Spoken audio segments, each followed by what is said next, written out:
The Rockin' Dogs podcast starts right now.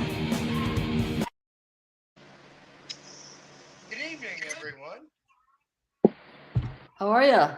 How are Hey, you? Good, good. Bob, get your microphone down. I don't want to. Okay, now Britney Spears is in the house. You're so funny. Anyway, Yes, sir. Margaret, Yeah. I want to say I'm very sorry. Margaret had to put her old dog down today. Sad, sad Yes. day for Margaret. But very sorry to hear that, Margaret. Thank you. Brian, you're looking all relaxed this evening.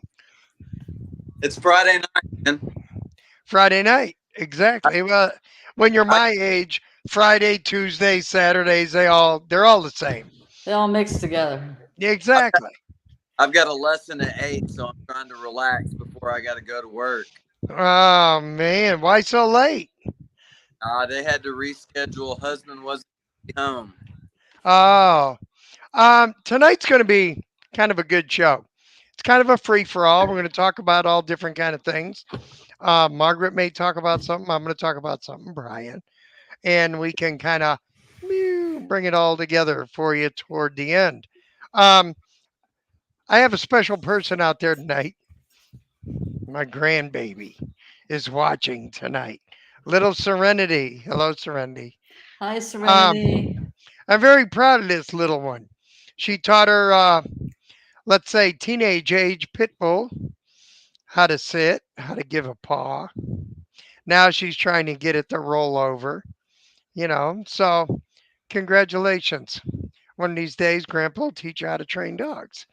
All right. Or I'll send you to Brian or Margaret. I want to go over something today that I seen. I was going to a lesson today. I graduated these people. Dynamite little dog, but that's neither here nor there. I was going to the house and I see a lady with a younger lab, not a puppy, but it was a younger dog, chocolate lab. And the dog is just freezing on the sidewalk. I mean, I'm not walking anymore. So she's trying to drag it. Then I noticed that the dog kept jumping on the grass and she was pulling it back on the side, and the dog would jump on the grass, not smelling, just People, watch out for your dogs when it's 80 some degrees outside or 90. The heat of the concrete or blacktop is well over 100 degrees. If you put your hand on it and it's hot, Mm-hmm. imagine what it's doing to your dog's paws. So be aware, think about your dog, try to figure out if your dog's jumping on the grass, there's got to be a reason, Yes. and if he's not smelling the grass or something and just standing there and refusing to move, there's a problem. Feel the surface that you're walking the dog on. I think we posted a while ago, and I may be wrong when I say this, but if it's like 80 or 82 degrees, the temperature of the sidewalk or the street is up over 100. Mm-hmm. Be aware of where you're walking your dog and think about your animal rather than forcing them to do something. Okay? Yes. So, I was reading a post earlier about Texas Gin that had a Texas or Cotton Bowl from 1978 to 1988, and they were talking about that they put a black tarp down on the field to make sure that they weren't tearing up the grass. It said that it was 120 degrees on that black tarp, and they were having to spray fire hoses to keep them from passing out. right. I mean, it's think about your dogs. That's all I wanted to say on that. Um, I don't know who wants to start this off, but I'm going to put someone on the spot and let that someone be Margarete. Oh, I'm going to talk about something? Talk about something, Margaret. All right. Well, I'll tell you what I've been doing for the past week. I went to a hearing loss national convention in Tampa, and I actually saw 3 hearing service dogs. They were awesome. One was actually a Belgian Tavern, which you don't see many of. Mm-mm. One was a black lab, and one was a yellow lab golden mix. And the black lab and then the yellow lab golden mix was from Canine Companions, and they were very, very good dogs. They were awesome. We went out. One of them, me and my friend, went out to dinner with them and went right under the table. It was really good and that kind of thing. So, if you're gonna get a service dog trained for you, go through a legitimate company. Don't just, say, okay, my dog's a service dog and buy a vest and ID online and then, woo, I can take them places now. Your Yeah, dog has to be, guided by a professional trainer how to behave in public. you So, know, I sent y'all a picture. I don't know if you've seen it, Margaret. There was a service dog, a Malinois, at the airport when I was leaving, and you wanted to see excuse me, a well-behaved dog. This dog put his butt underneath its mom's seat yeah. and sat there between her legs, and all that dog kept doing was looking up, checking on mom. And what really surprised me, this girl, when she got up, actually held the leash properly, thumb Oh, through the wow. handle, one loop. Dog was, I mean, superb. You know. Oh, I'm sorry. It wasn't a Belgian Malinois. It was a Dutch Shepherd. It was a Oh, Dutch. Very really? good. Yep. It was a Dutch, and the dog was phenomenal. Phenomenal. Never Nice. misbehaved once, stuck right by her, constantly checked on her. I'm going to hit it next, Brian. Good. There's a couple things I want to go over that we haven't touched base on about how customers deal with their dogs at home. Mhm. And they wonder why their dogs don't work. Oh my God. Um,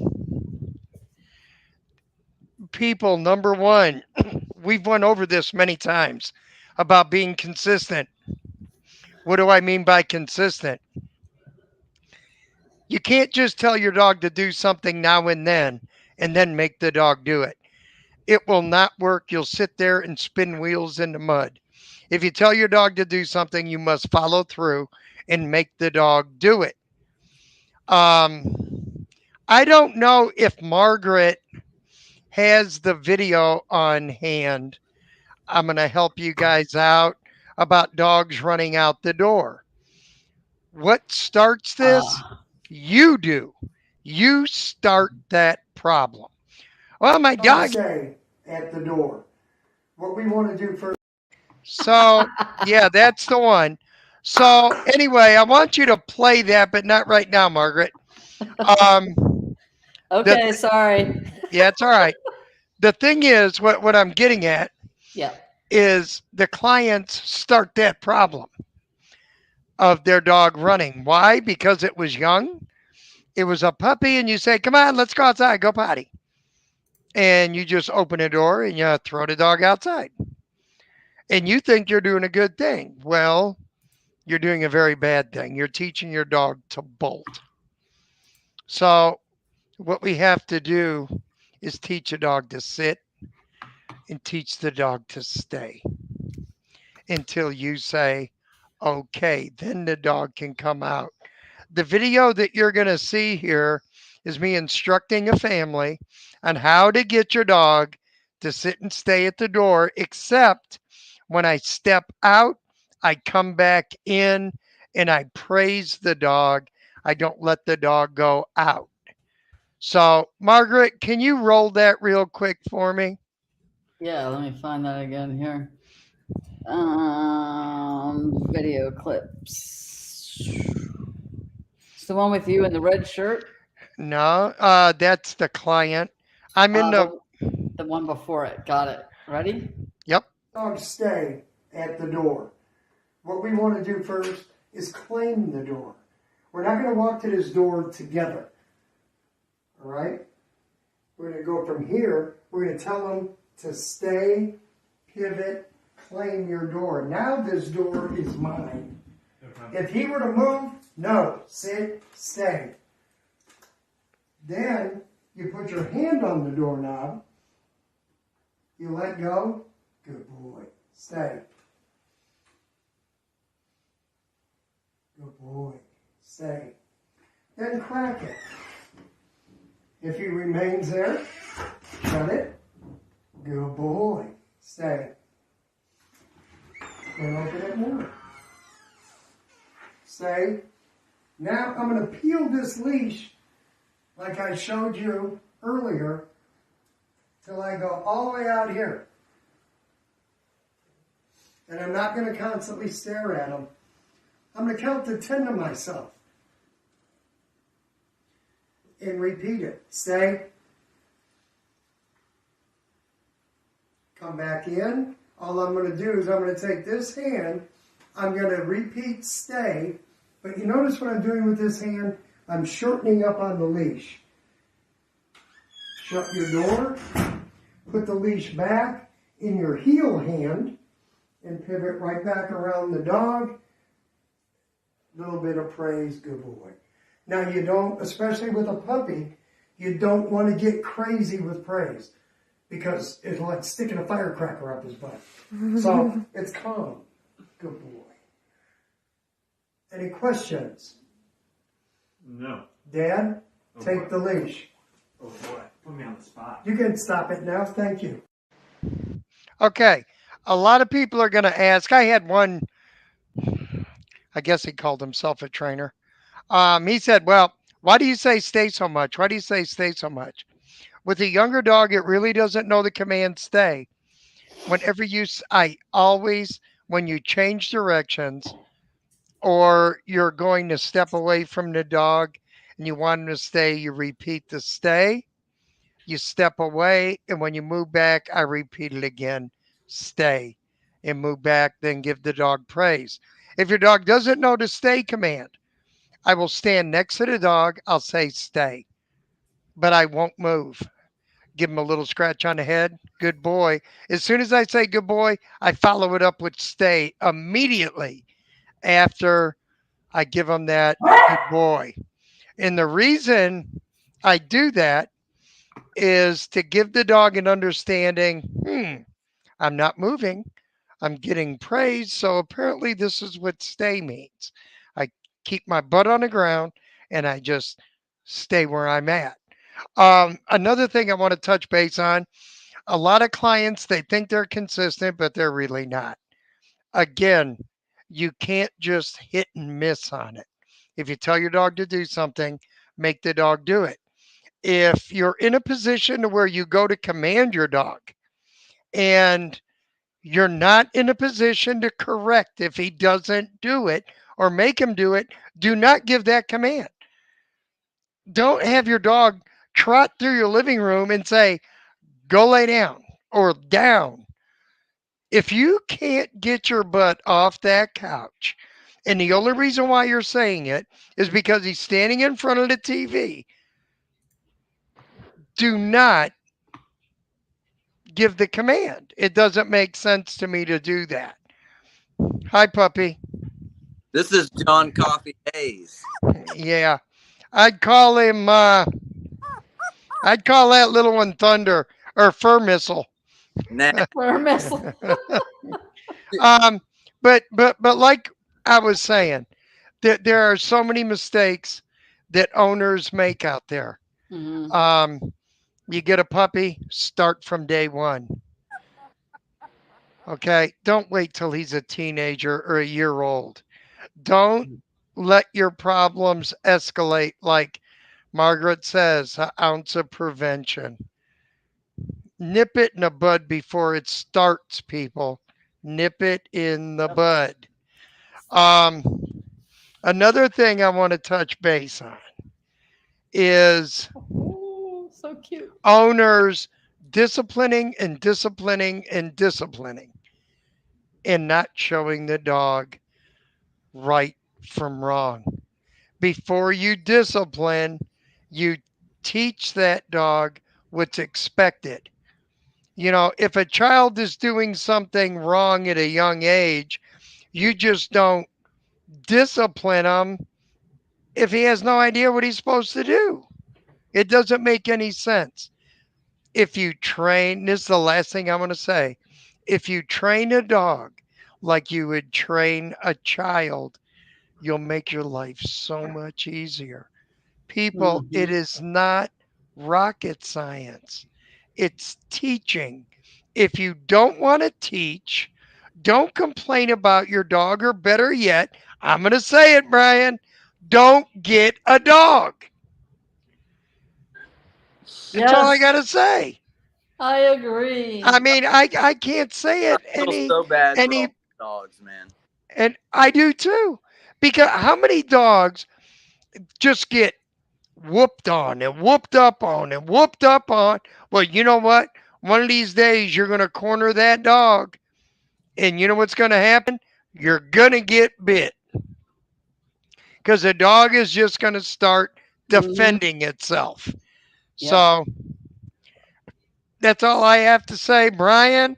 It's all you. All right, so I think 4th of July. I think we ought to talk about fireworks a little bit. There you go. And there's this big talk right now about fireworks because people with PTSD and dogs can't. The You're distraction. you're breaking up quite a bit, Brian. Bob, how do you train a dog to make sure that it can put up with gunfire? When I was training gun dogs or police department dogs, I would start them at a far distance.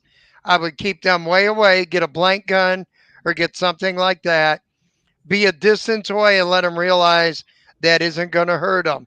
Once he's relaxed with it and he realizes it isn't going to hurt him, then I will move him a little bit closer and a little bit closer and a little bit closer. Because if you're training a bird dog and, okay, big deal, your dog can go get a duck or retrieve a pheasant or whatever, excellent. I mean, the dog is exceptional, but you never exposed him to gunfire. The first time he's in that blind or he's hunting a field and he comes up on a point and all of a sudden you cut loose with that shotgun, that dog is going to freak. Same thing with police department dogs. They got to get used to gunfire, loud noises, uh, club or bar situations with a lot of people, the loud music, so it doesn't freak them out. How would you relate that to helping people get their dogs used to fireworks? Um, Number one, I sure the heck wouldn't bring it to a fireworks display. The first time, that's like gun off right next to the dog. Exactly. The worst thing to do if your dog is not used to loud, if he freaks out with the garbage truck, imagine what he'd be like at a fireworks display. Yeah. You got to calm that dog down. But if you remember a few shows back, I don't know. No, I think I brought it up. I was going to say Margaret. No, maybe Margaret did bring it up. I don't know. I'm old. Watch what you're praising. If the dog is reacting in fear and he's hitting the end of the leash and he's trying to climb up all over you because he's freaking out, don't praise that behavior. Don't pet it. How many times have we seen people, like, it's okay, bud. They don't hear what word, they don't understand the words. They hear a praise tone. And it goes the same thing with reactive dogs. We can take this. I mean, we opened up a can of worms here. Yeah. You get a reactive dog going after another dog, and you're trying to pull your dog back and petting it. It's okay. You're praising it for going after the other dog. It's hearing, good boy, good boy. Right. I mean, come on. It's what I would do to get your dogs used to noises is, I mean, you can set the dog up. Have your husband or wife hold the dog. You know, it's almost like the lawnmower. If he's freaked out about the lawnmower, let him smell it. Then take it off to a distance and turn it on and just let it run. Yep. And then move the lawnmower a little bit closer and just let it run. For safety, take your blade off. Or use Yeah. So the dog doesn't get hurt. You know, It's just like with in the vacuum case. cleaner. When do they see the vacuum cleaner? They only see the vacuum cleaner. It comes out of the closet and then it's Yeah. loud. So the only time they see it is when it's loud and angry. So Right. leave it sitting out. Leave it plugged in. So then once in a while you go over, you turn it on, turn it off. Put treats in the bottom of it. Yeah. down there with it. But let them see it when it's not so angry. Right. know. And then the other thing, the people turn it on and then they're trying to get around the dog, pushing it, and they think the damn thing's attacking them. You know? So come on, people. I went So to counseling for PTSD, and some time I spent was with a neuro-linguistic programmer. And what a neuro-linguistic programmer does is walk you back through those situations, but basically with the lead on, to where you know that you're safe and you're comfortable, but you're reliving all of those experiences, but not having a negative effect. right. So you should be making sure that you're putting your dog safe examples of loud noises, say at 400 yards or greater. And once your dog does good at a great distance, gradually start moving that experience closer to your dog.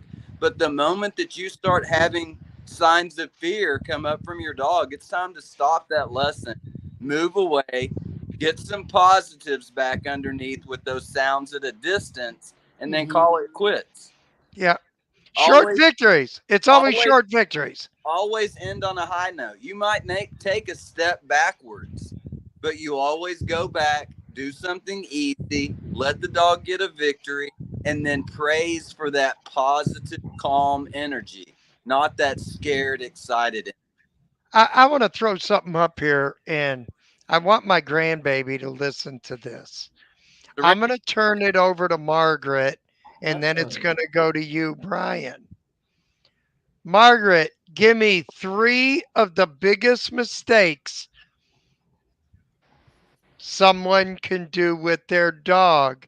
I mean, let's say, like my grandbaby, she taught the dog to shake and to sit. I mean, with a treat, but Mhm. she got the dog to sit. What are the biggest mistakes a homeowner can make with their dog? Like from the time they get it as a puppy. From just general, you got a dog. What are the 3 mistakes? And I then I hate it want, when I hate it when you do this. Okay, wizard. Um, one, you want to see the wizard? Brian rubbed this quite a bit, didn't you, Brian? oh Lord. The good luck wizard, man. I say one is not doing obedience training, not getting their dog trained with a trainer. And then say they do that. 2 is not staying consistent. Um, I'd say 3 probably is not providing structure, which could go along with consistency, but Can you explain structure? structure is sort of like yeah, we say the word and then we're like, what's the definition of structure? I like Um, old I, time. I love putting people on the I spot. know, I hate that. It's like we're live here. What are you doing? Structure, like to me, is I mean, it could go with consistency, but it's like, okay, in the morning we get up, we have food, we go for our walk, we come back, you have this schedule, and then the structure, like you're not allowed to do this in the kitchen, you're not allowed to do this in the kitchen. We have existing rules, Very and good. and Very good. not on the couch, not on this, not on that, and we eat at certain times, not all day. We have it's not a free for all. Very good. Thank you. Okay, Mr. Brian. I don't know if I've got 3, but I've got 2 big ones. All right. I think we've already kind of touched base on one of them tonight, and that's people praising their dog at the wrong time. Yeah. You want to make sure you're giving that love and affection when your dog is doing the right thing. We don't want to inadvertently praise our dog at the wrong time. Okay. I would say number 2 is repeating your commands like you think your dog is stupid. Your dog isn't stupid. Hey, this Sit, sit, sit, sit, sit, sit. that drives me crazy. One command and you wait for a response. The response is either correct or incorrect. If it's correct, I'm going to love on you. If it's incorrect, I'm going to correct you and show you what I want by redirecting you and then praising you for giving me that behavior. And how do we redirect? Through obedience. Yes. Yep. Okay. But I would say that there's 2. I don't want people to get caught up into too many numbers, but don't praise your dog when it's doing the wrong thing. When it's jumping on people, you don't want to touch it because touching it is praising it. Yes. And don't let your dog think that it's stupid by waiting 5 or 6 commands before you finally correct that dog. Don't set yourself up for frustration. You want to make sure that you use that correction as kind of a steam pressure release valve to where y'all aren't getting too hot and worked up. Okay. All right. Now it's my turn. All right. Here Mistakes an owner makes. Number 1, like Brian said, make sure you praise at the right time. What he means by this, it's real simple. In other words, if your dog comes up to you and you're sitting on the couch or you're laying on a bed and you're on your tablet, Miss Serenity, go. do not scratch your dog on the head unless he sits, period. What are we teaching by doing this? We're teaching the dog he does not get praise unless he sits in front of you or next to you or near you. The ATM of love. You have to tell the dog to sit. If he doesn't sit, he doesn't get. And I'll tell you another thing. If he'll sit with a cookie, I hate to burst my grandbaby's bubble. He doesn't care about sitting for you. He's sitting for the cookie. That's right. So what I want you to start doing, or any owner out there, if you're teaching your dog to sit with a treat, you can start with the treat. Then next time, move your hand like you have the treat and tell him sit. But you're going to give him physical praise. He doesn't get the treat.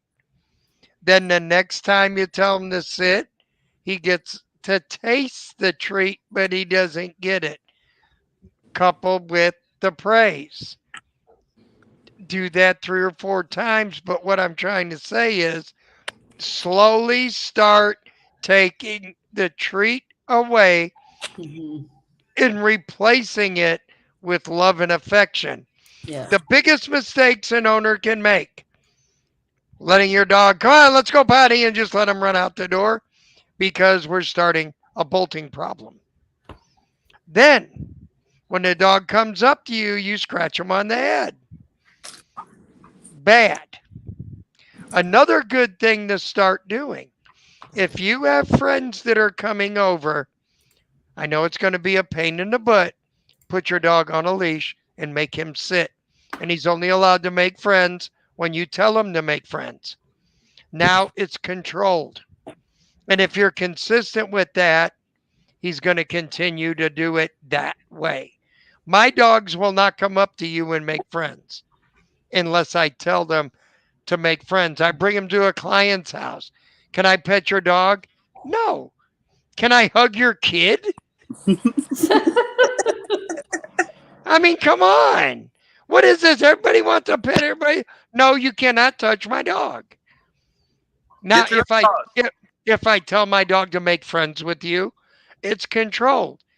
When I'm in a lesson, my dog will not go up to anyone unless I say make friends. Then he walks up and he sits. Nala and Hank Williams Jr. both will do that. Other than that, they will not come up to you unless I say friend or make friends. So little things like that is benefiting your dog. It's benefiting you, I should say, because you're going to gain more control. Teach your dog respect on the leash. If you can teach that to respect the leash, the dog will start respecting you. If you let him do whatever he wants to on that leash, forget it. What good is the leash? It's just a tool to hold him back. Yeah. You know, you're not doing anything. Another thing I want clients to start doing, or anyone out there that's going to watch this, if you have your dog outside and he's sitting and he gets up and starts smelling the grass, you better correct him and put him back to his sit. You Mhm. did not tell him he's a free dog or take a break. He has to remain sitting at your side until you release him from that command. But that's all I got to say about this. Keep it short and sweet. Do not work your dog. I tell all my clients 2, maximum 3 minutes. Give them a break. Then you can, I don't care if you're working 4 times a day, but it's the short victories will get you better results. Yes. Practice for perfection. You're never going to attain perfection, but you want to be trying all the time. Exactly. Exactly. Does anybody have anything else to add on this topic? Nope. Just keep coming back. That's all. Like, share, subscribe. Means a lot to us. I don't have anything else except, people, don't let your dogs down. Happy Don't- 4th of July. Yeah, but don't let your dogs down. Nope. And what I mean by letting them down is don't just discipline them. teach them just like a child, and it goes a long way. If your dog's doing something wrong, man, he's just being a dog. You haven't taught him what's Yep. expected of him. His shepherd is exactly an example of that. He didn't know. He had Exactly. no idea what was expected of him. And so it You know, took a little bit. it's like a kid. If you show a child no discipline, no structure, no boundaries, don't send him to school, nothing. Let him run amok till he's 17 and then try teaching him. Good Yeah. luck. Yeah. It doesn't Good. promise. I It promise. starts itty bitty. Itty Yes. bitty. Itty bitty. Have a great It's- week, guys. What's that song? It's all right to be itty bitty. Oh, Little old boy. town or a big old Have city. a great July 4th, everybody. You guys take care. It was fun. Like, share, Yes. subscribe. Yes, please Have do. a good 4th, people. You too. night. Night.